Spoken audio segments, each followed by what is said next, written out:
Oh,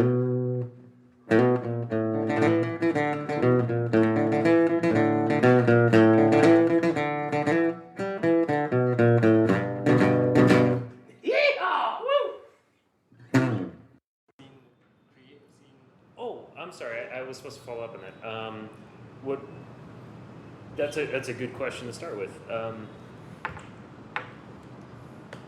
Why the reason Mark and I started doing this is very similar, if not, in general, the same reason as to what you started what you're doing. We love living out here. We love this community. Like you were saying in over multiple podcasts, you came out here for a while and you went through different mental periods. You're just kind of like, loved it, then hated it, and loved it and hated it, and now you're all in, and like that's where we are too. And we love asking people. We met asking each other like, what kept us here? Like, what kept you here? What kept me here?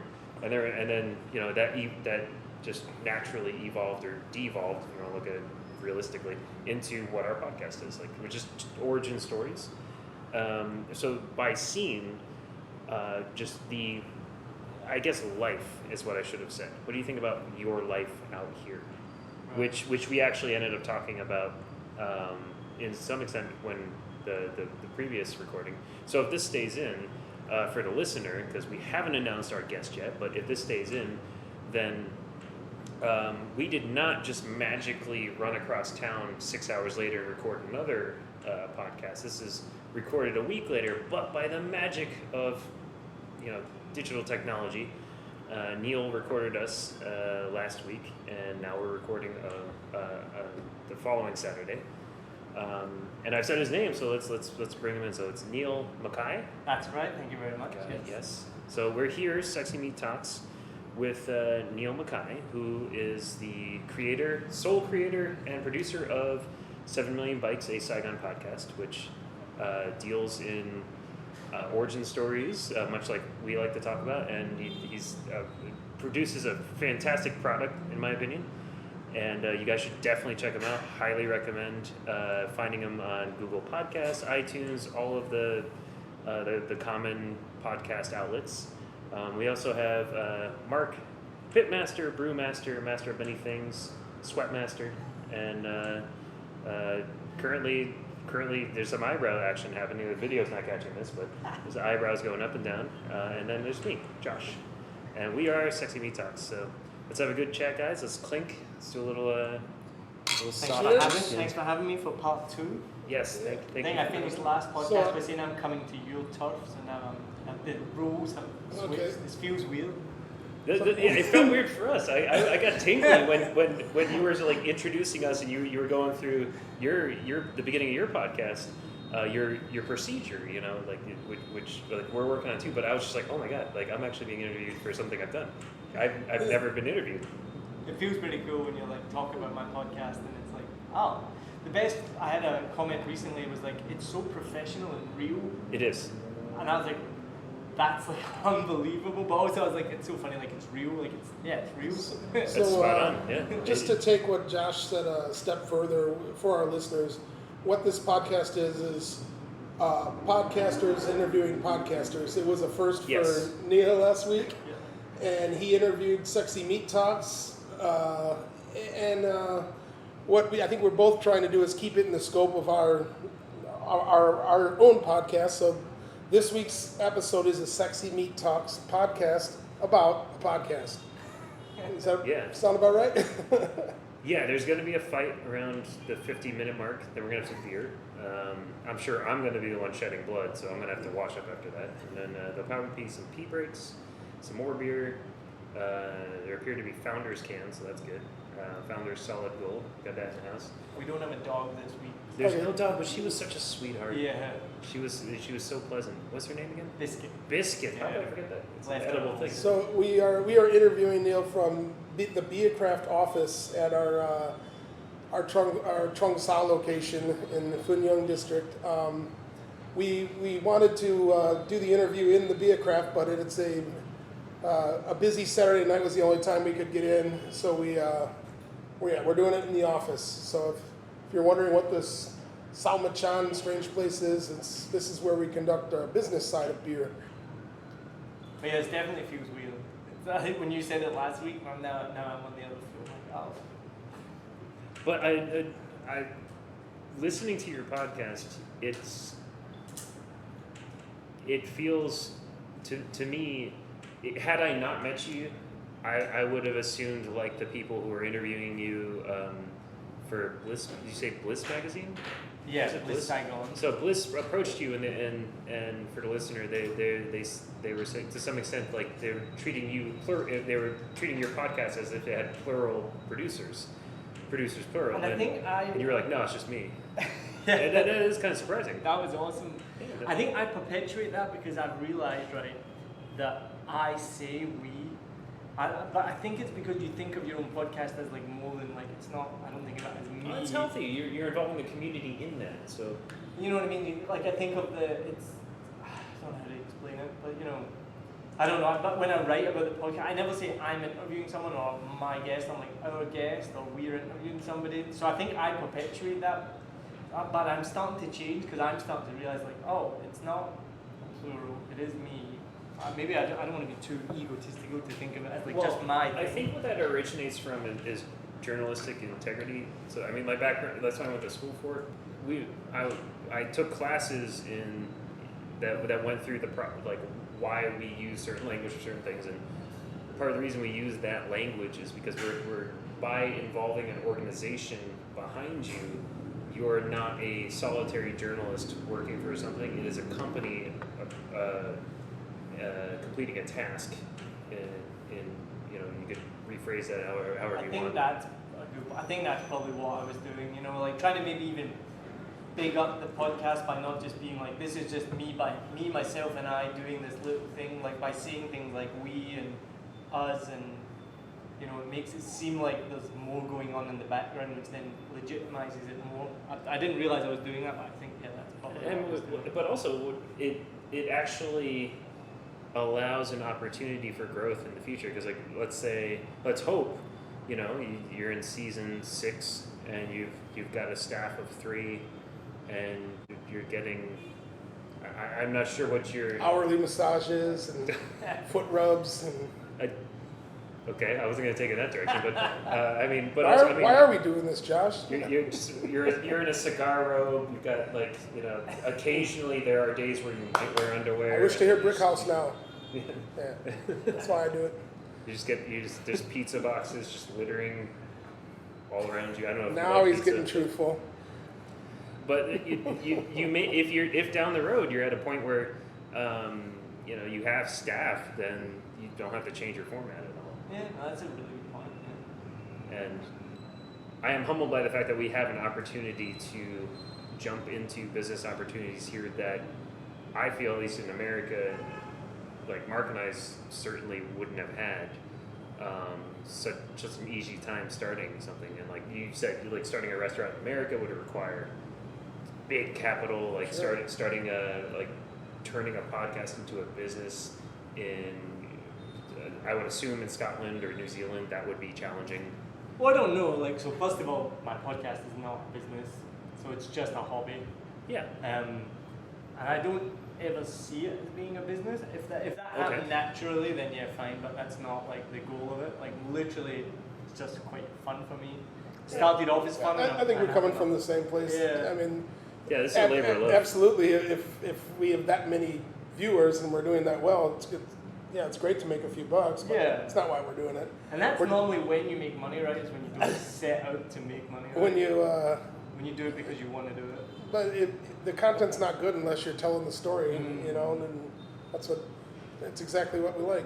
Because I think I said to you, so I'm a member of a few podcast groups on Facebook, and they're really good, share information about how to make a podcast better and things like that. One of the things that frustrates me the most is often you'll see somebody and it'll be their first post, they haven't even put out a podcast, and they say, how do I monetize my podcast? And I think for me, I'm getting into this for the wrong reasons. I don't see podcasts as a way maybe you'll make money out of it, but if you go into it how do I make money, I don't think you'll be successful, Yeah, that's a good I point. think you're right. Yeah. I think if you make good enough content and you people like it that much, it's going to monetize itself. You don't have to ask the question. But for the what feels very similar, when I'm listening to your podcast, you have a passion for this. You clearly care about what makes people tick, what drives them to get to this place. That's actually one of the questions. I'll ask it now. Did you ever have a journalistic pursuit? Did you like what got you into podcasts? Are you a news junkie? So there's a few questions in there. Yeah, so, sorry, I just hurdled a bunch. So journalistic, so yes and no. So like most people, my degree is completely unrelated to anything I do now. My degree is in sport and exercise science. But I did always like English, and journalism was something I'd kind of always thought like maybe I could do that. And I did end up being published in the Australian Mining Review many years ago when I was backpacking, and they had an ad in the newspaper saying like they wanted somebody, and I applied for it and managed to be able to write a 1,000-word piece about how the Kyoto Protocol was going to affect the Australian mining industry. I have no idea how that happened. And so I've had some articles published in terms of what I do for a career, which is fundraising. And so I think I've been okay at journalism, like kind of naturally. I've not had any training. Well, you don't need training to be a journalist necessarily. Many of the greatest journalists did not go to school for journalism. Oh, interesting. I did because I thought it would give me more networking opportunities. I think when I was in school, because of the stock market disarray in 2008. Yeah. Which we already discussed a little bit on your podcast.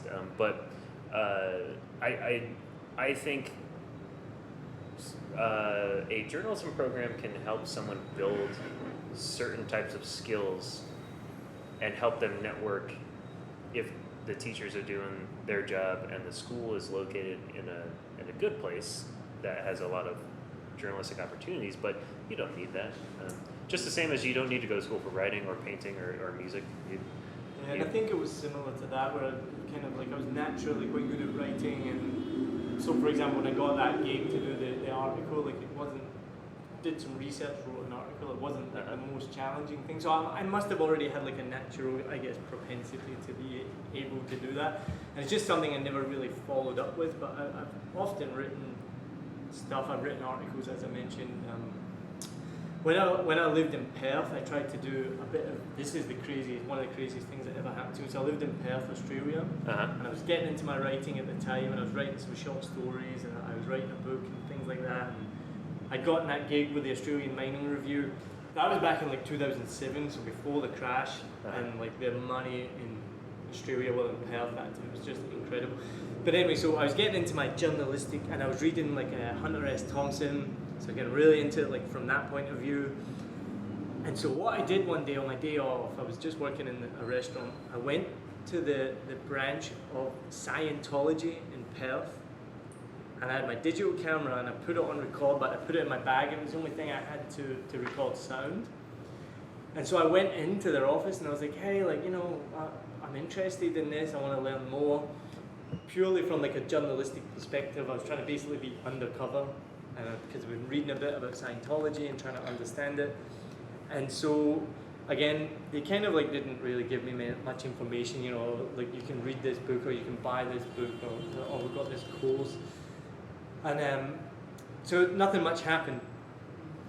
This is just literally one of those moments where you're I can't believe the timing of this.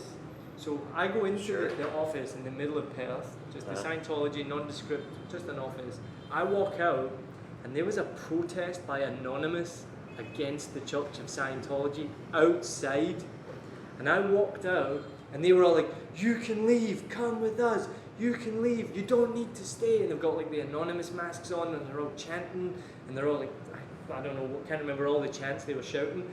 And I walked out with this big smile on my face, and I was like, I'm not with them. I was I just went in I'm just being a journalist. I was just trying to find out information, what's going on? And they're like, oh, we're protesting the Church of Scientology, blah, blah, blah, it's this and it's that. I'm like, wow. So I followed their protest through Perth, the middle of Perth CBD. They've got police escort. Wait, how many people were protesting again? I mean, not thousands, but I'd say maybe 100, like round about that. That's a big like, group. Yeah, a big group. Yeah, like a decent group. They'd like police with them and things like that. Again, all non-confrontational. The police were just walking with them. They were walking through the main streets of Perth. So I start walking with them, kind of chatting to them, and I kind of knew a bit about the Church of Scientology and how crazy and dodgy it is. And so again, this just, you can't believe these things happen, like the coincidences. So we're walking through. And again, I've got my journalistic hat on right now. I'm thinking like I'm going to be a journalist. And so as they're protesting, and I'm a bit disconnected from them, I approach this man and this lady. And I say, oh, these guys are protesting the Church of Scientology. What do you think about that? And they went, well, we don't really understand it because we're members of the Church of Scientology. I was like, what? They're like, yeah, like, what is a coincidence that you walk out, there's a protest against the Church of Scientology, and the one person you ask, what do you think about this? They're Scientologists. And they were like, for us, it's changed our lives. Like, it's been beneficial. Like, we don't understand all the negative things, because it's like most cults, once you get in, it's hard to get out. And once you... It seems that way. And they were saying, when you leave the Church of Scientology, it means even if your family are still in the church, they have to, be disconnected from you and disown you and things like that. And they were talking about how these protests were obviously all the worst stories. Then I approached these two people and they were like, this is not like our experience of the Church of Scientology at all. It's helped our lives be better. My career's gotten better. I met my wife through the church. Like, I was like, this is... Yeah, they've, I'm somewhat torn on that subject. It seems like such an oddball organization. Yeah. I'm not anti-religious. I identify as an atheist, but I'm not aggressively so. I think religion does help a lot of people. I think some people need that. I think the beauty in religion is through storytelling, and so I identify with that. I like stories myself. That's why the journalist thing. That's how Mark and I met, just telling stories, mostly me bullshitting and Mark putting up with me, and then my belief system fits right in, because I believe pork fat is love. Well, the rendered pork fat is love, but bacon is actually God. So love comes from God, and God. We're all... I do love God. Yes. So, yeah, different strokes for different folks, right? Yeah. But I mean, and it is conflicting, because I identify as an atheist as well, maybe agnostic, but so you're talking about how it does good. Like my uncle, who is almost like my father, is a minister. He's a Church of Scotland Presbyterian minister. Okay. And he's just one of the best people on this planet. You know what I mean? Sure. And so we disagree, and we've had discussions about religion. It's amazing to be able to have access to that, to have a frank discussion with a minister. I cherish when I meet someone who can have a civil discussion. I grew up Roman Catholic, in Connecticut, and we had Jesuit priests at a point at our church, and Father Jack, bald, big, kind of barrel-chested guy. I want to say late 50s, but in my late 40s. I was young. Everyone seemed like they were 100, so I don't want to insult him if he ever listens to this for some reason. But he was a Navy chaplain, and the Jesuits, they wore the Franciscan monks wore the looked like the Franciscan monks wore the brown robe and the white tie and the white rope tie thing, and but I had several talks with him because my mother was an accountant for the church, and so I saw him often, and he knew I was right about the age where I was kind of like, Jesus doesn't make sense. I think he was probably I think he existed. I think he was probably a nice guy, but probably schizophrenic and just hearing things. And I don't want to create controversy. That's just at that time. That's what I was thinking. And my mom was really upset with that, so she told him, and I'm not sure actually, because I know my mom's going to question this. My memory may be as bad as my mom's on that, so sorry, Mom. But that's how I remember it, and but the conversation, I remember Father Jack sitting down, and one of the first things he said, other than a pleasantry, is like, "Hey, Josh, how are you?" Whatever. He was just like, I don't know that God exists, and I was like, why are you a priest? And he's like, well, I have faith. I have faith God exists, but you could be right. I could be wrong. I have faith that my belief in Christ is. I can't remember what he said verbatim, but he's basically saying like he believed it was the right belief to have. And he was like one of the coolest guys for a young guy to talk to, because he was not like so many other adult males where I grew up, who were kind of like stoic because that's what their father was, which I imagine. Actually, I was gonna say I imagine that's the way it was in Scotland. I have no idea. I think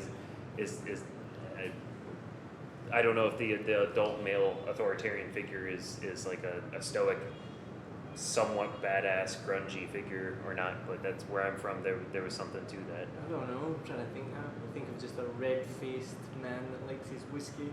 But so that's not my uncle. He might have high blood pressure or syphilis or some most combination. likely. Of both. I mean, we have it in Scotland. I don't know if it's still the same, but we have the highest rate of heart disease in Europe. Oh, I thought you were gonna say syphilis. I was like, Jesus. Maybe I don't. Maybe could. I don't know. That's still curable by simple antibiotics. You gotta put that in the water or something. But I am a big fan of Hunter S. Thompson. His earlier stuff I do admire quite a bit more than his later stuff, his later stuff. But like, were you talking like Hell's Angels era? Hell's Angels, kind of reading around that. And then that is a tome. I want to geek out about that. I've reread. I have an original copy in my room. I reread that. I used to reread it every year. I have now skipped 2 years, which makes me sad. But the amount of research he did for that, the reporting in that was just fantastic.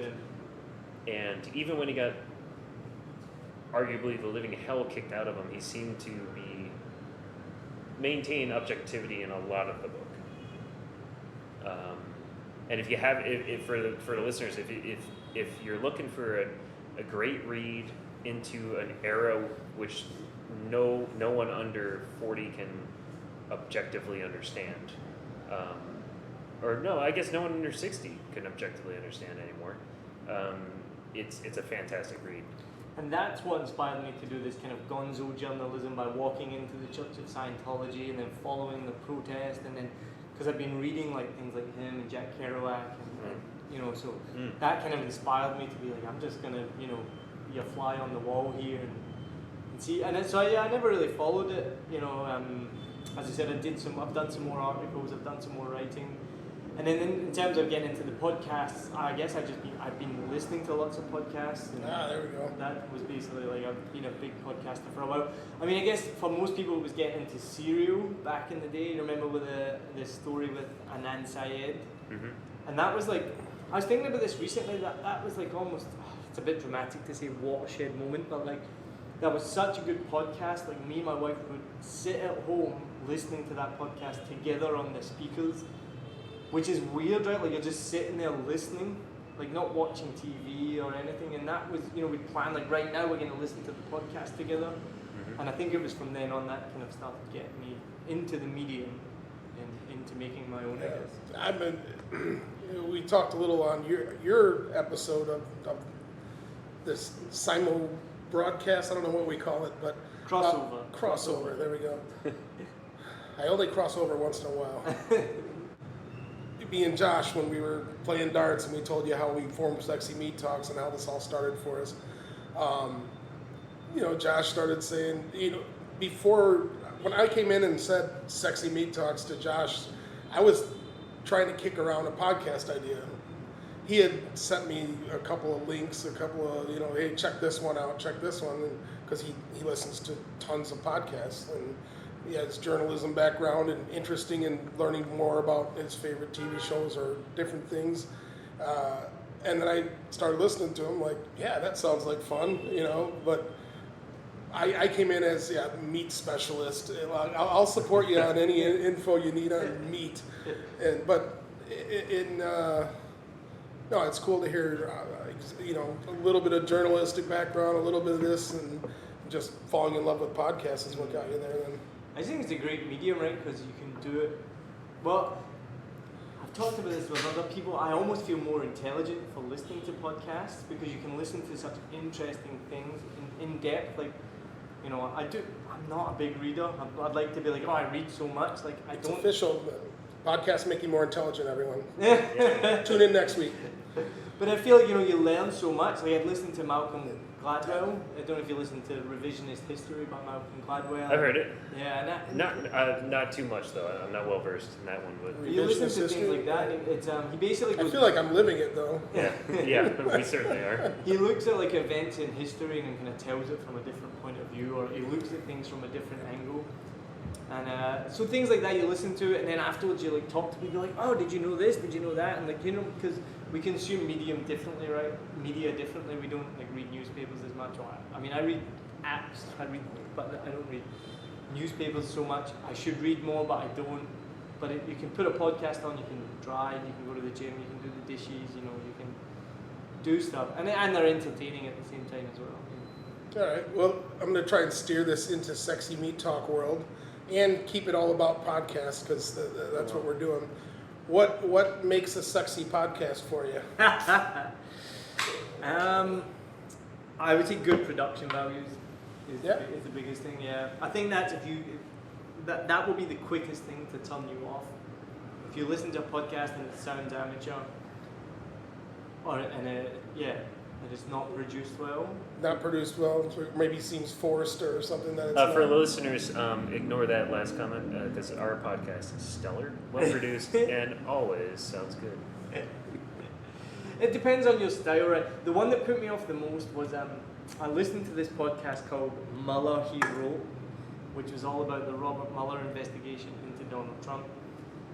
I found it, I was like, this sounds so interesting. It was like a day-by-day account. So Yeah, it wasn't the title just, makes me want to listen to yeah, it wasn't just like CNN reports, which obviously I'm a liberal, and I've realized that CNN is too liberal almost. Like, I watch it and I'm Sure. like, The same is true for all media. yeah. I mean, the right is too right, the Yeah. left is too left, and everyone is like, extreme. Yeah, like, I didn't realize that before the last election, and then once the election happened and Trump won, I was like, oh, I didn't expect that. And then I realized I didn't expect it because I was watching CNN exclusively, and then I realized I was like, oh, that's super liberal. But so I listened to this podcast called Mueller, He Wrote, and it was a day-by-day account of the Mueller investigation. I thought this would be interesting, it'll be behind the scenes, it'll be in-depth.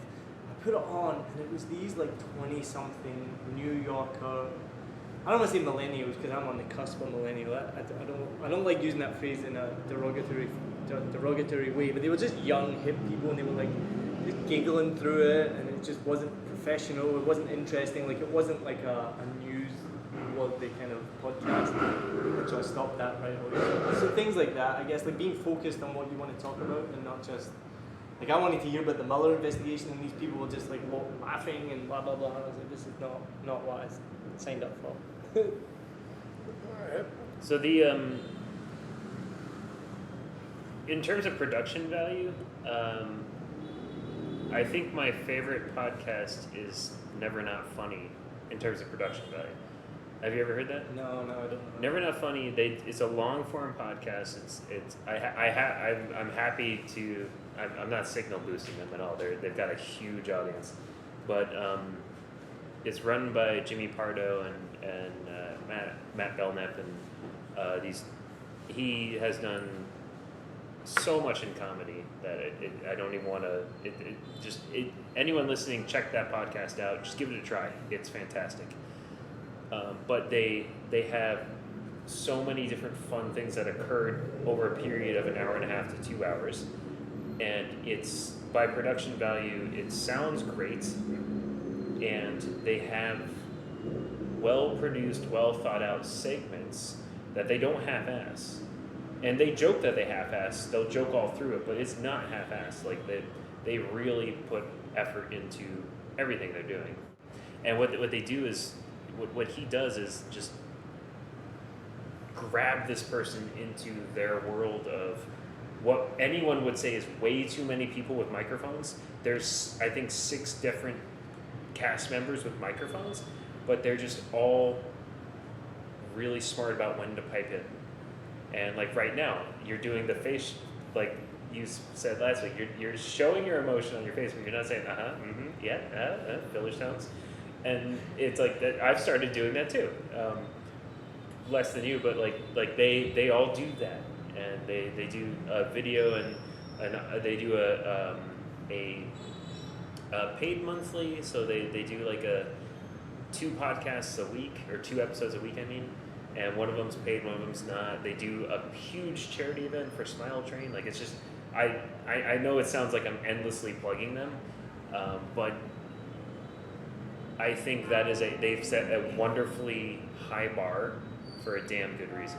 I'll need to listen to it, because one thing I've not been able to get into is comedy podcasts, and I've had them suggested to me, like, listen to this, listen to that. I don't find it. I for the medium, I find it more interesting for kind of current events or stories.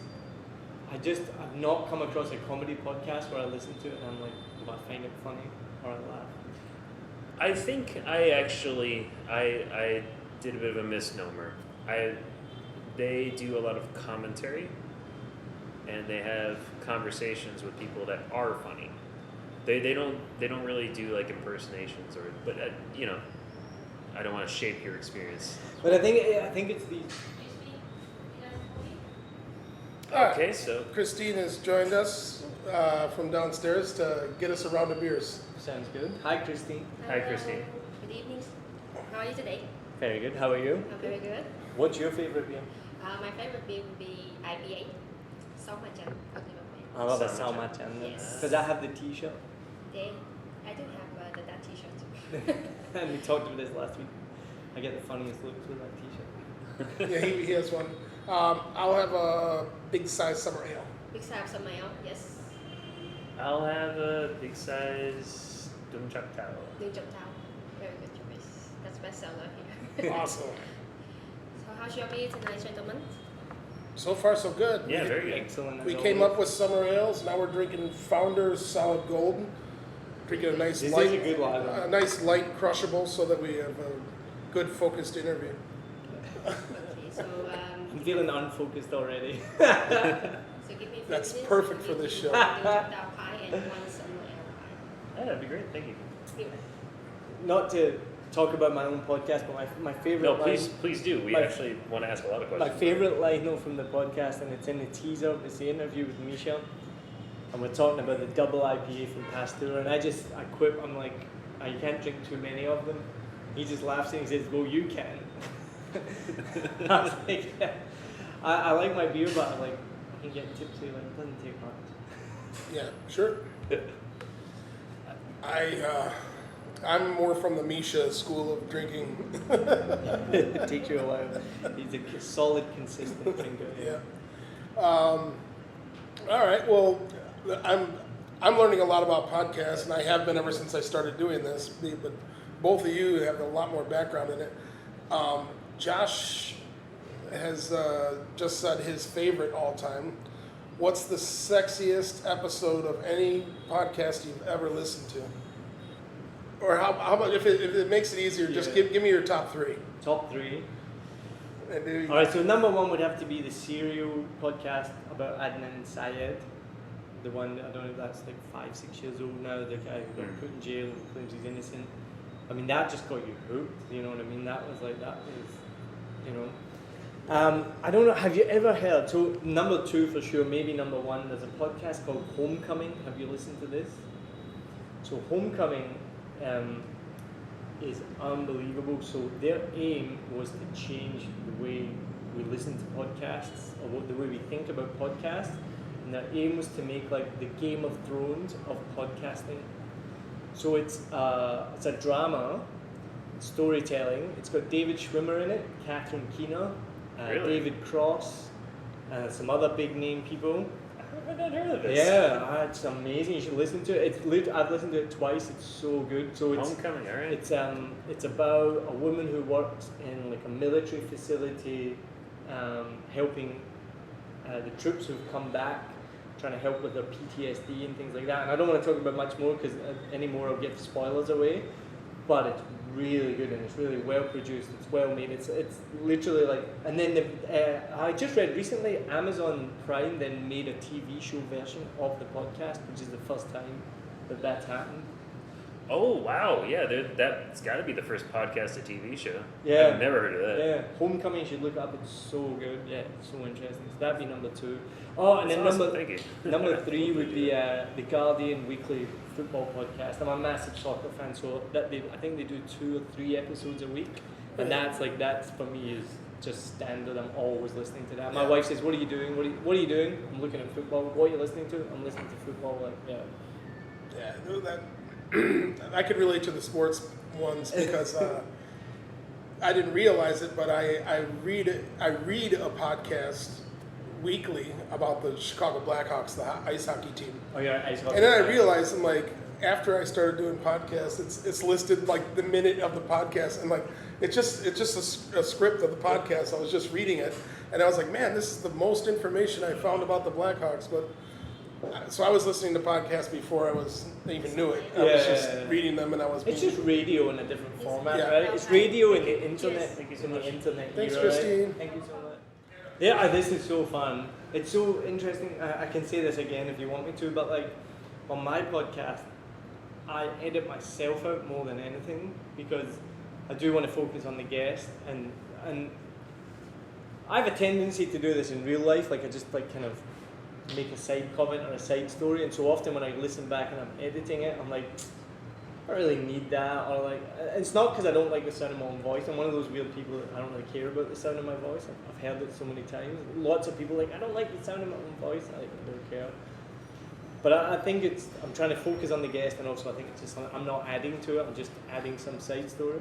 But it's interesting just being like, I'm the focus of it almost, you know what I mean? Like I'm allowed to talk, which is probably, I'll say something inappropriate. Well, that's a testament to how much you care about what you're doing. Because if you're approaching it in an egotistical way, you would want yourself in there as much as possible. Yeah, I have realized that subconsciously. To be honest, I actually do the same thing. I pull myself out of the editing process probably a little more often than I should. But because it frequently it'll sound like there's a long block of the interviewee talking, and where I may ask a question or two, and then sometimes they yank it out because in the process of me getting it out, I may stutter or ask the same question 3 different ways, all in succession, like I did to you earlier. You know, that stuff happens, and I'm like, I don't want to sound like. I think that's something that you dumb. learn as well, though. You realize that, like, if you're going to ask a question, you just have to ask one question, right? Because if you, like, I'm not criticizing, but when you say, like, kind of this, that, and that, and then you're like, I'm not too sure what to answer for that, Yeah. you know, and you just start to learn these things as you're going. It's because when you're. I know the reason I do it is because when I'm out drinking with friends every night. At some point, we're all just kind of trying to talk over each other, and I think that I win that one. yeah, well, of course you did. The Wow. drive it drives you to ask multiple questions at the same time. So I think that's why I do that. Yeah, no, I mean, and that's But it's good to be self-conscious of it. But that's outside of making a podcast, that's perfect, right? It's just this, when you're doing this, you like realize that you have to be concise and you have to be, you know, focused. My biggest pet peeve in life is people who don't ask questions in a conversation. Like people, if you can't hold a conversation, like, I don't want to sound like an asshole, but like that just is my biggest pet peeve in life. Like I met someone just a couple of weeks ago. I think I might have told this story on my podcast when the guy said I was Irish, or said all Irish people sounded drunk.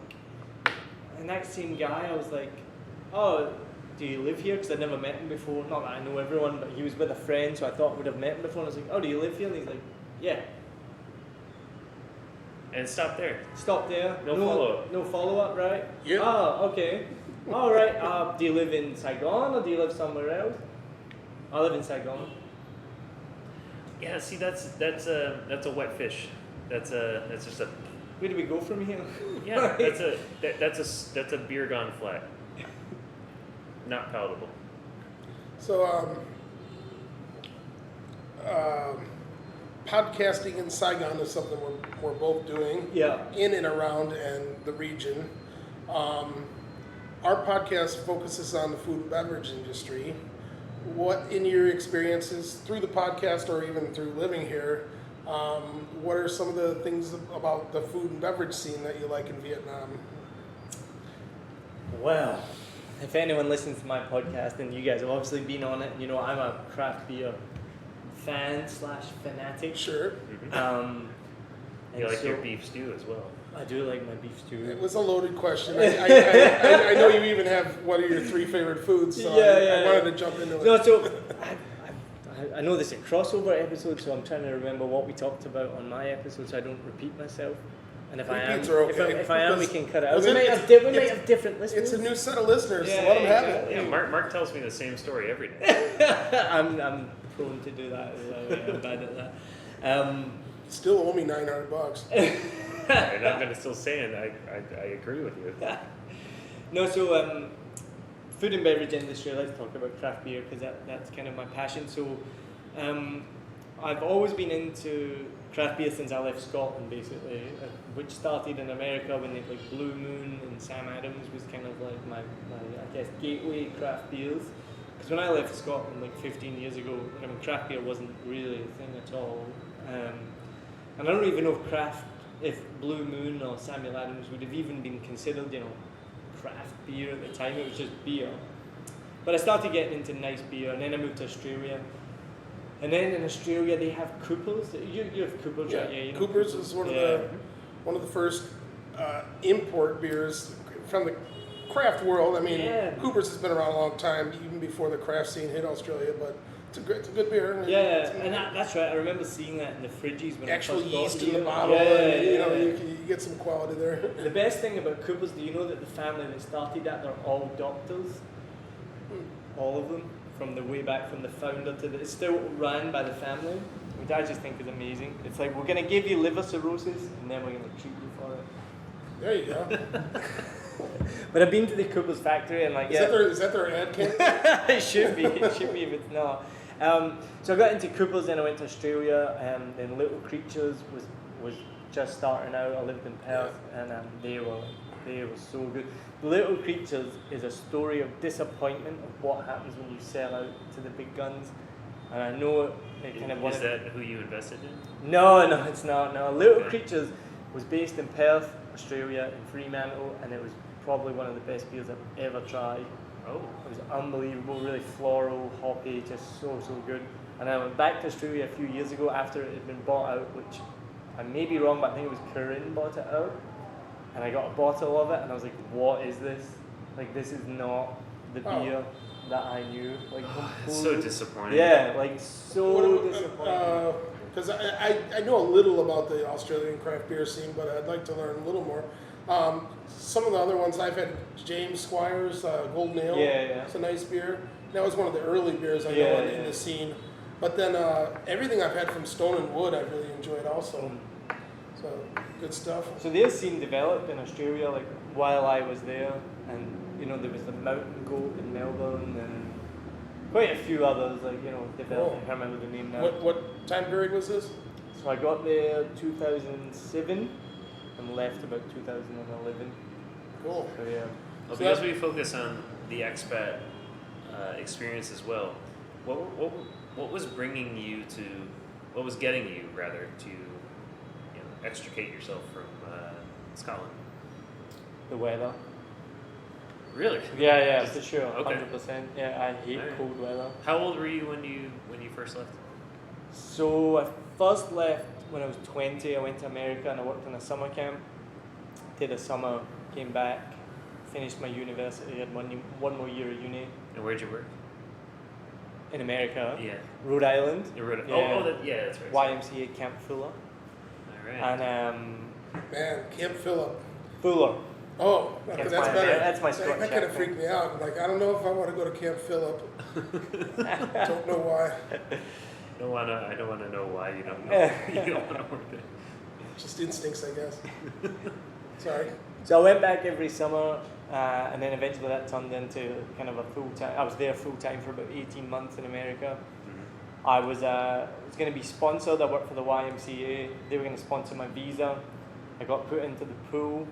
They only have like something like 60,000 visas available, and within 2 days they'd had 180,000 applicants, so they closed off the application process.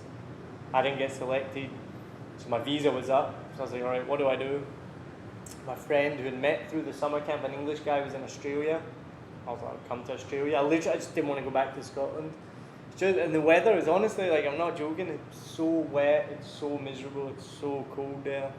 Like, I'm going back next week. That's how everyone's got a red face drunk on whiskey. Yeah, no, that's exactly what it is, because they're inside by the fireplace drinking whiskey. Like, honestly, I'm going back next week. It's July. I looked up the weather. The high is 23 and the low is 12. Oh, I would love that.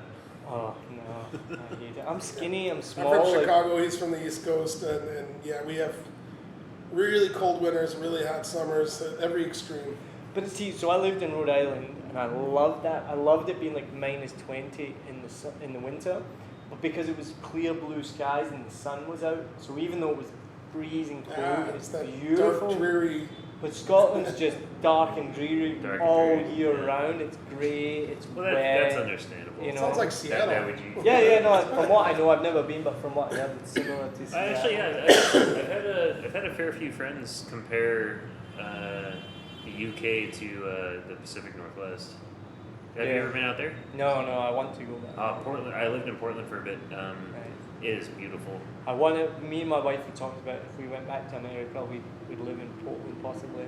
Because I've seen the show Portlandia. Because it's dark and dreary. Well, no, because it's cool and hip. But yeah, I mean that would put us off the most. Well, I was there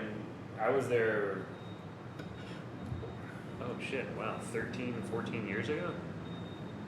That's weird to think about. Yeah. I was there that long ago, and it was, even then, I think it had the highest, per capita, the highest microbreweries per capita in the United States at the time. I was kind of like young and trying to figure out what the fuck I wanted to do with my life. So I didn't survive there, but that was a really fun place to live. So many nice people, a lot of weird meth heads too. They had a big transient. I wouldn't say problem because it was there was positives and negatives to it. You get a lot of people from all over America, kind of congregating in the same place. For the most part, I felt that was a good thing, but there was definitely some people who just had serious drug problems in at that time, 2005, and in Portland, Oregon. It was easy to get anything you wanted, and it was quite apparent that was a huge problem for a lot of people. Aside from that, it's a beautiful location. Great hiking. The ocean is fucking freezing. Like just terribly to cold. Scotland as well. Yeah. Like I'm, and you'd need a.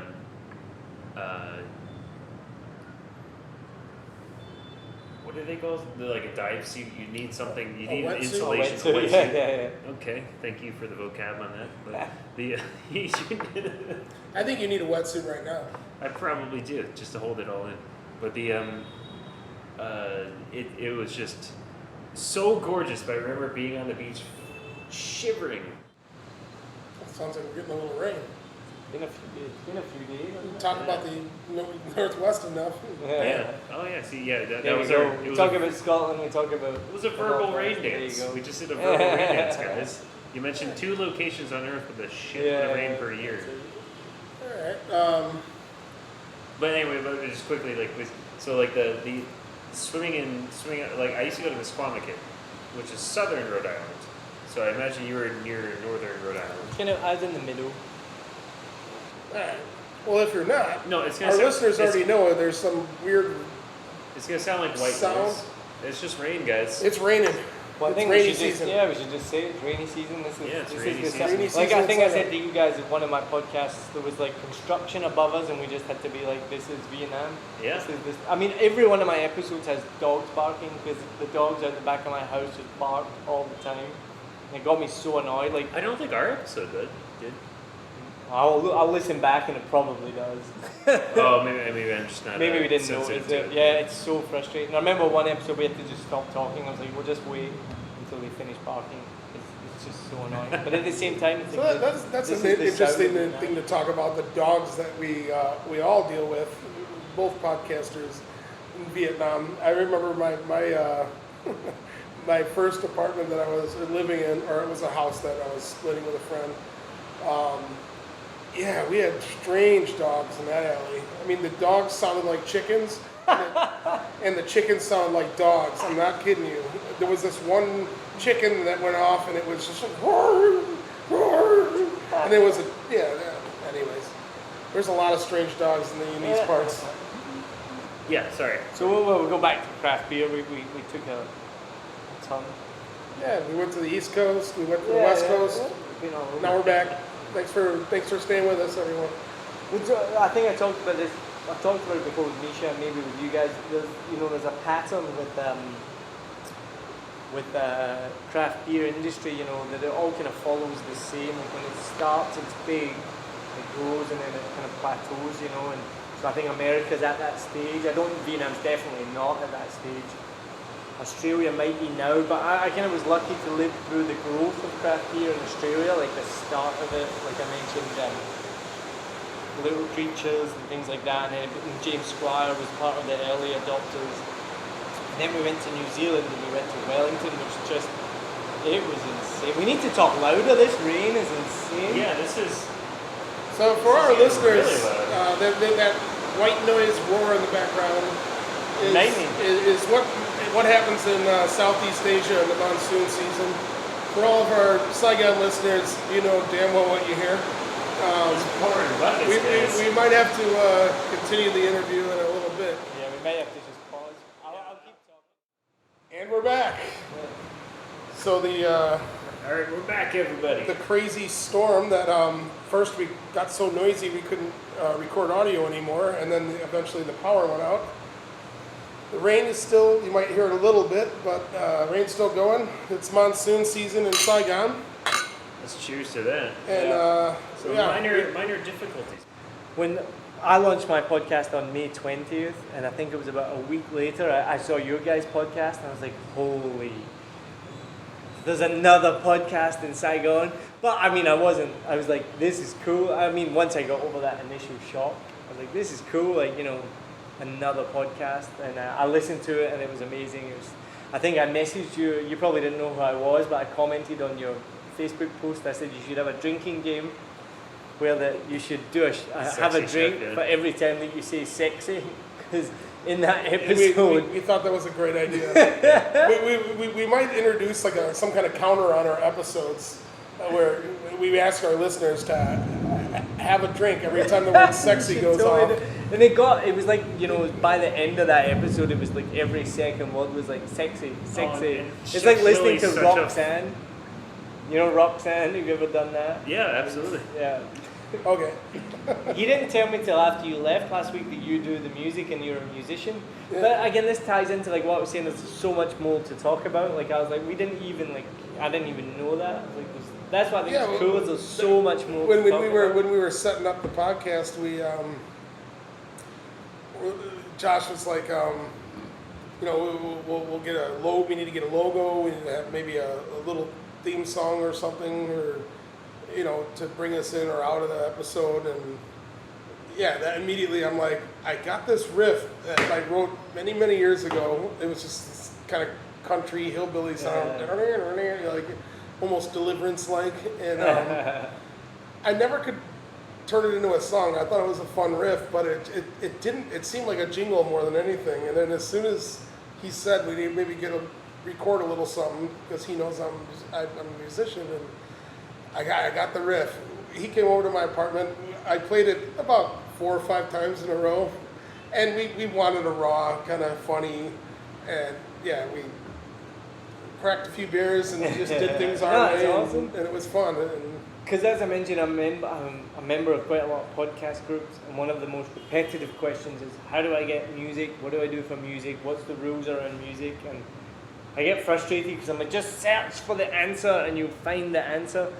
But it is a common question, and then I was really lucky with 7 million bikes, and then so what happened? If anyone hasn't heard the intro for 7 million bikes, it's the thing that gets the most feedback, like the most comments. Like it's not about like, oh, I love your podcast. It's like, oh my god, I love the intro music, which is true. The intro music is amazing. It's stellar. It's great. And it's a take on like, Baps out, hey. All right, we got staff coming in Sorry with. for listeners, we have beer delivery. Now, Now, let's make it clear that we didn't plan to drink this much beer, but the rain made us drink these beers. We have to. We have to. So It's there is- obligatory. I can That's what it follow up is, on that. of course. And what's the beer we're drinking? I can follow up on that. The reason why we ordered this round Thank of you so beer much. is Yeah, because of the thank you. rain, the monsoon that just occurred. This is our Beercraft's Monsoon Ale called Umibone.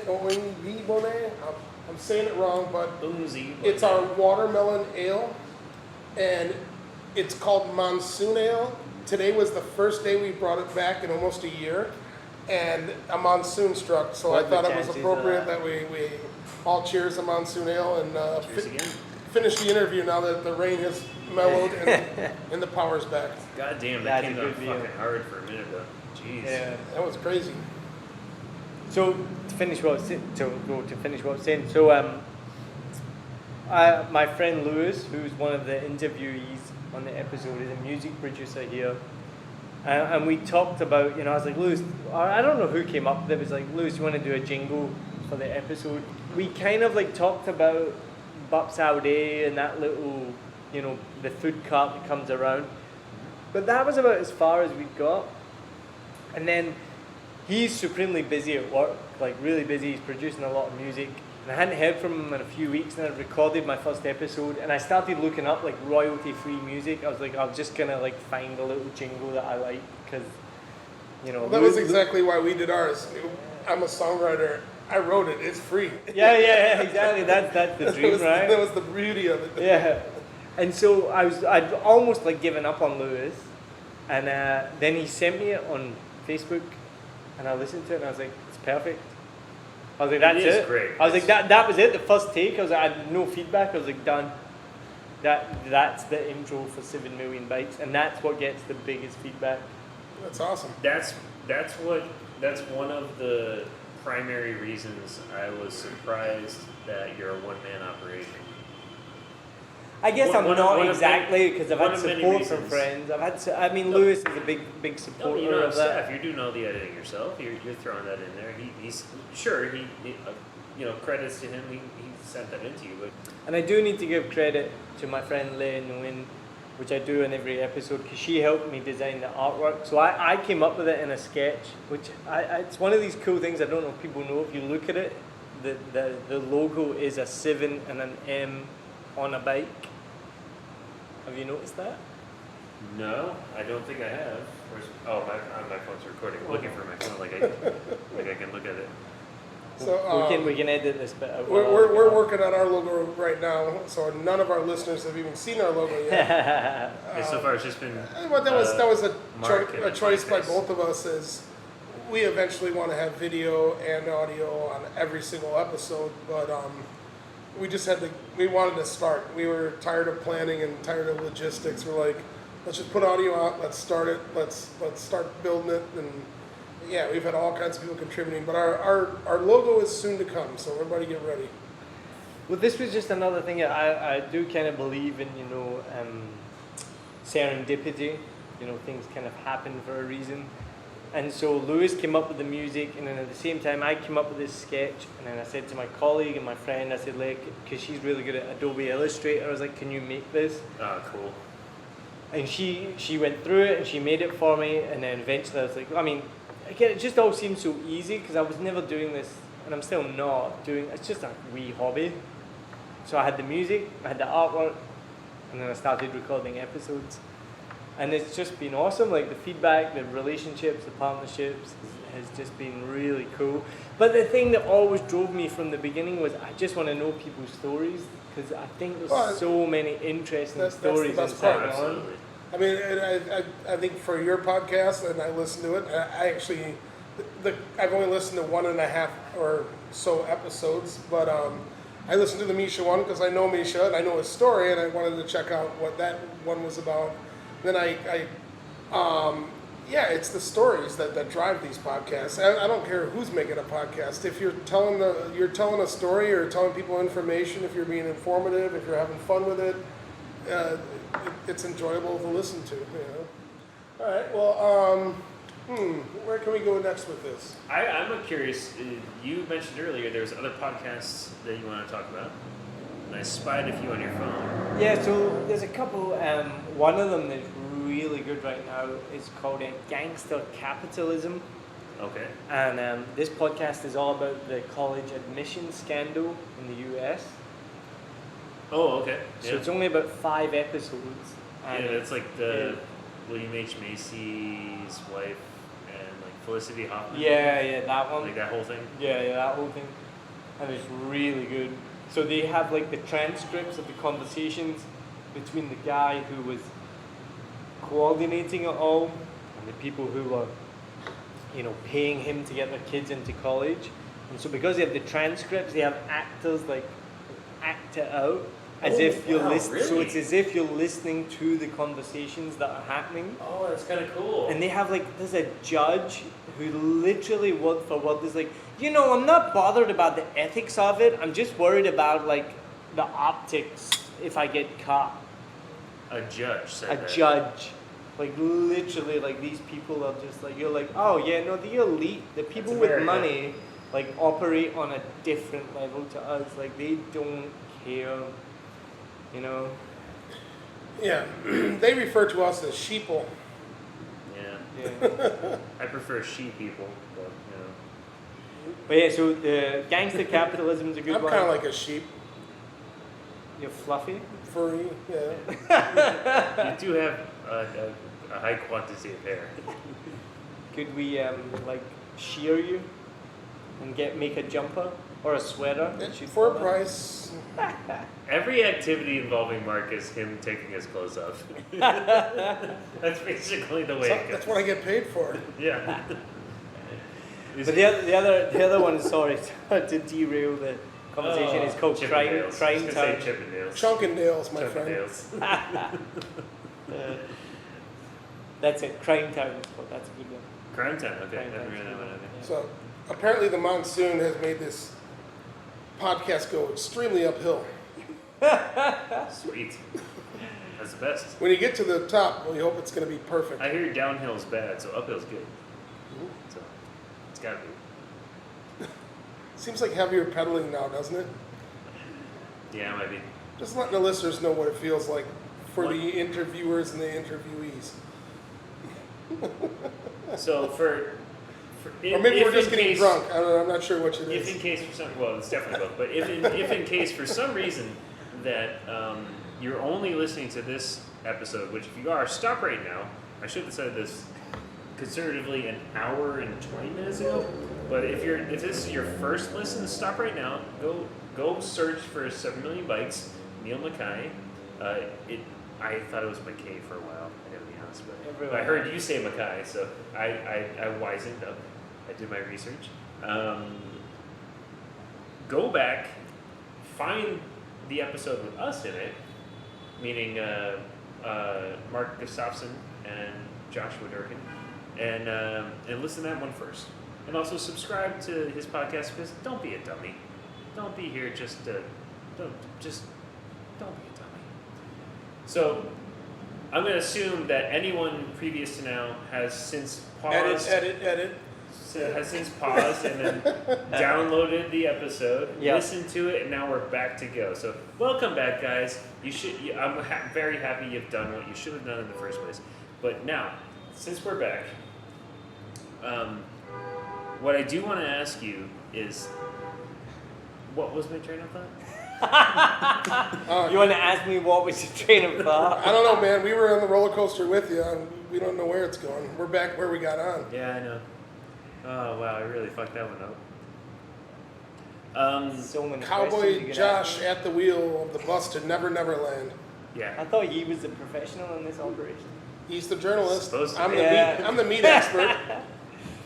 What meat did you eat today, Josh?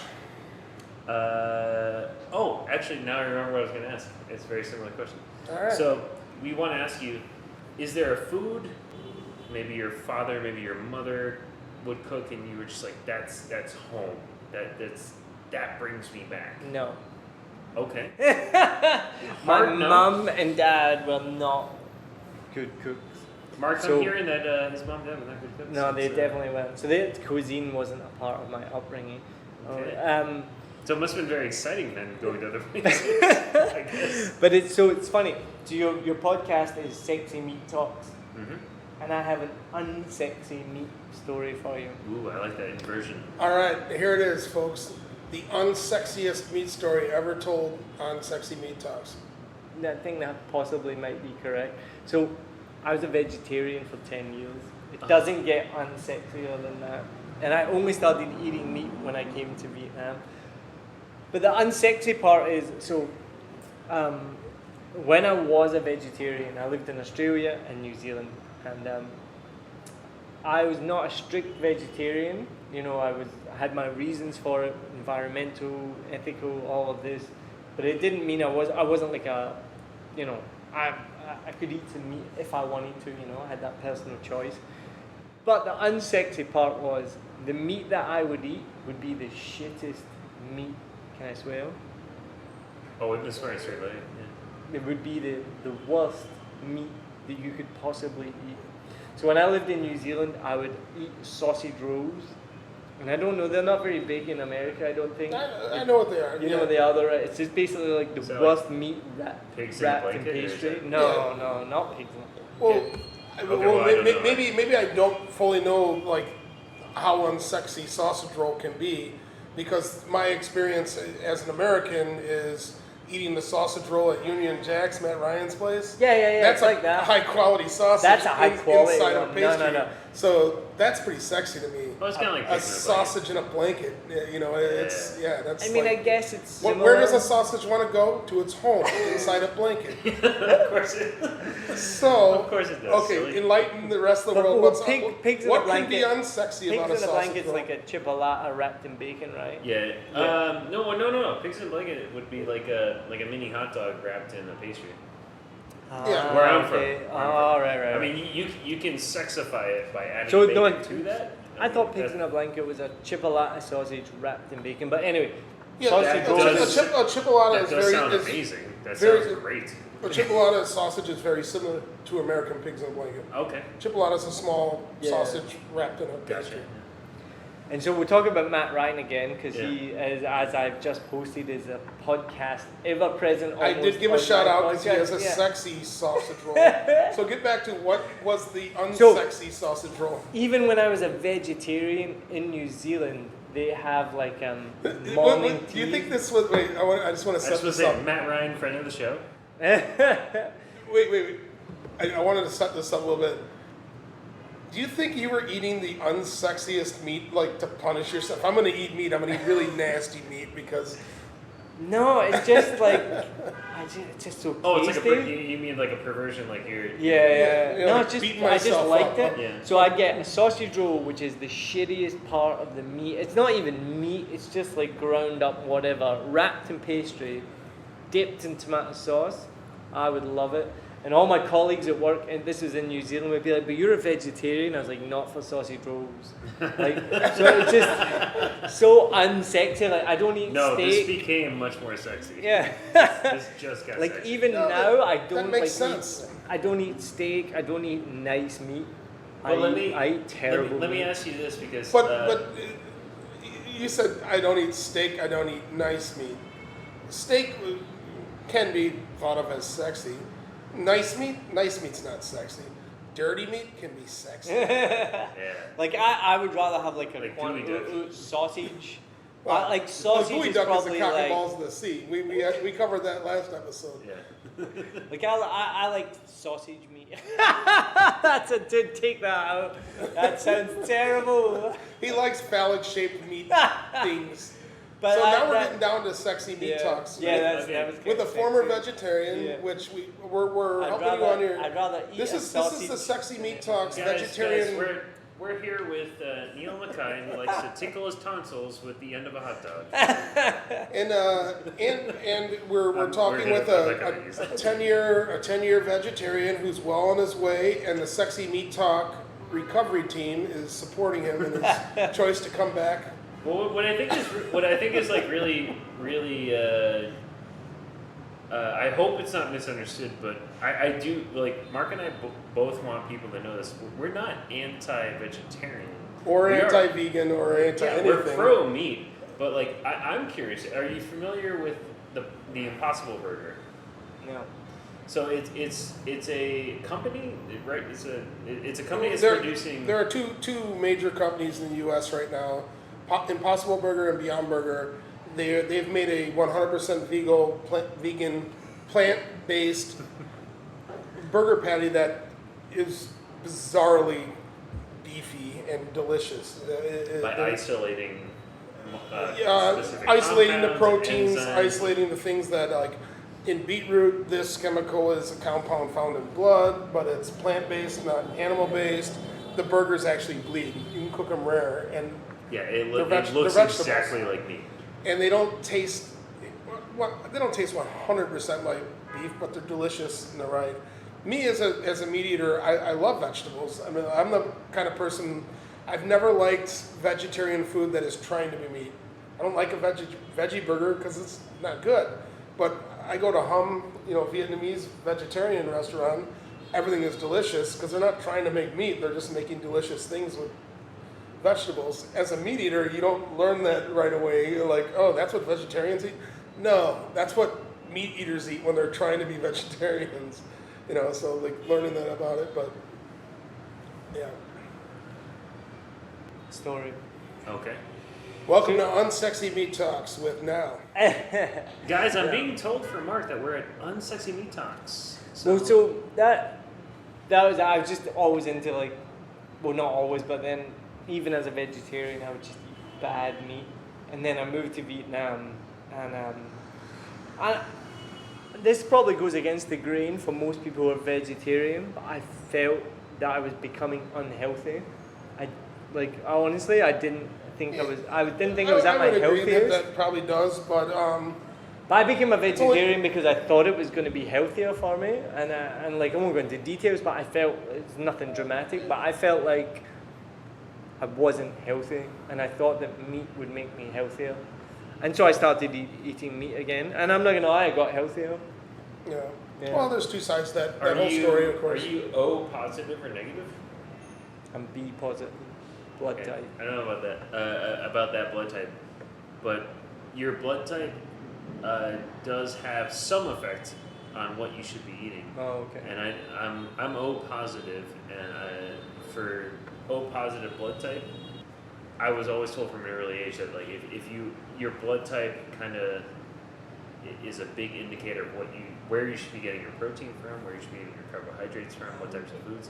And so if you're aware of that, then you can kind of and everyone's different. So, like, that's part of the problem with, like, these food crazes. Is like what works for you is not going to work for Mark, and might work halfway for me. Like it's just. Yeah. But I mean, as we learn more and more about the different vegetables and different meats in the world, a vegan absolutely can be vegan and get all the nutrition they need. But absolutely, yeah. sometimes But it's they a have lot of to work. be smart, yeah. Yeah, it's like, I'm lacking these protein strands because I'm not eating any meat. And is it I more can find that in environmentally this, and I friendly? can find this. Absolutely. Like, Yeah. except for soy. Soy is pretty destructive. Well, probably. For whatever reason. But I think it's one of these things you learn more recently, like everybody's different, right? And we've kind of been brought up with this science of being like, it's quite applies to everybody. But like science doesn't work that way. Everybody's different. Everybody's body type is different, and obviously can't see me, but I'm naturally skinny. And when I was a vegetarian, I was like very, very thin. And it would be frustrating because people would say to me like, oh, you're skinny because you're a vegetarian. And I'd be like, no, I'm not skinny because I'm a vegetarian. I'm just skinny. But when I started eating meat and going to the gym, I'm not as thin as I used to be. So I don't think I think maybe people who are naturally thin maybe should eat meat. Maybe they do I think need it's it. quite the opposite. But meat maybe eaters are more skinny than vegetarians. Think about how much skin I have and how much skin he has.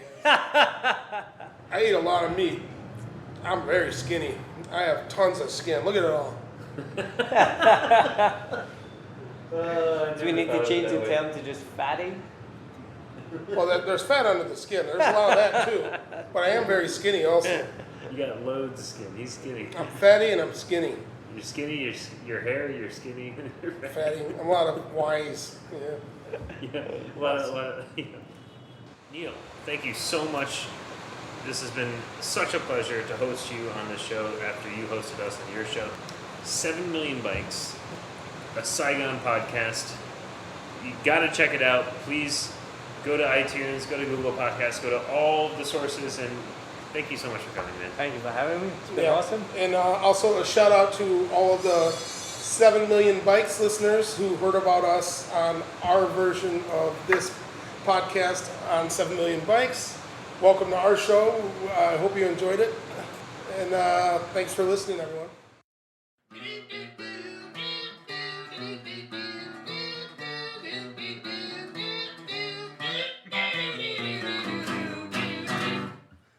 You think just because I clapped that I'm going to edit this shit out?